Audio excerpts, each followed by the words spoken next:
Hi, Rob Radke with Episcopal Relief and Development. I'm interested to understand how McKinsey or how you calculate the impact of climate change on refugee migration flows and as underlying causes of some of these conflicts.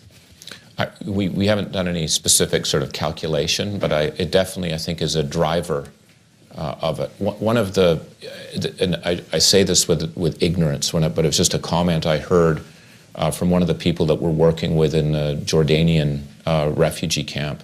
The argument was that actually the instigation of the Syrian crisis, you could argue, was climate change, because what you had was a drought, a significant drought occurring in the agricultural areas. There was a very significant migration of people from the agricultural areas to the cities.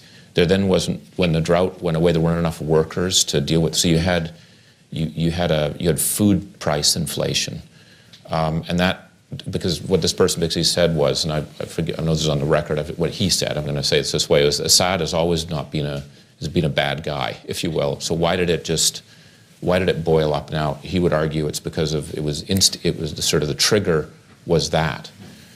So I do think, droughts and lack of water, these things cause crises. One other comment I'll just make on it, I've mentioned it here in this session, we were involved in the stimulation program that China put in place in 2009. Right? We were given a very tiny sliver. I kept saying in a McKinsey way, we need to see the whole picture. You can't, and he said, it's none of your business. And our job was to figure out whether you could sell more televisions by cutting the price by 25%. And these were just in Tier 3 and Tier 4 cities, so it was quite a focused thing.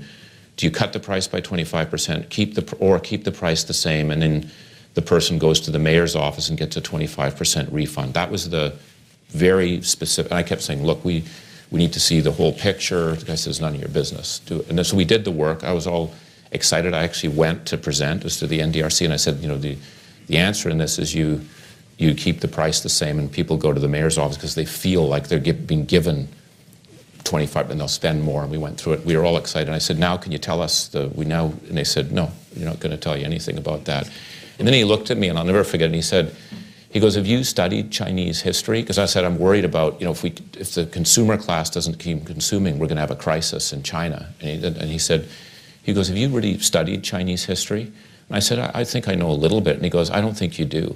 Because if you did, you'd notice that all of our crises in our 5,000 years occurred because of food price inflation. And whenever food prices go over, I'll never forget it, you said, I don't know why I said it, 14%, you will have a crisis, because you can't control hungry people, no matter what guns you have. And that's always registered in my mind about when I think of the importance of food security, and that's just so vital. So again, it's a long-winded way of saying I do think it's a factor, and I think in many, again, North Africa, Mali, I don't think that is driven by climate change so much as just as religious, political challenges that are going on. But I think it's a factor that we're feeling the effect of. Fascinating. Right here.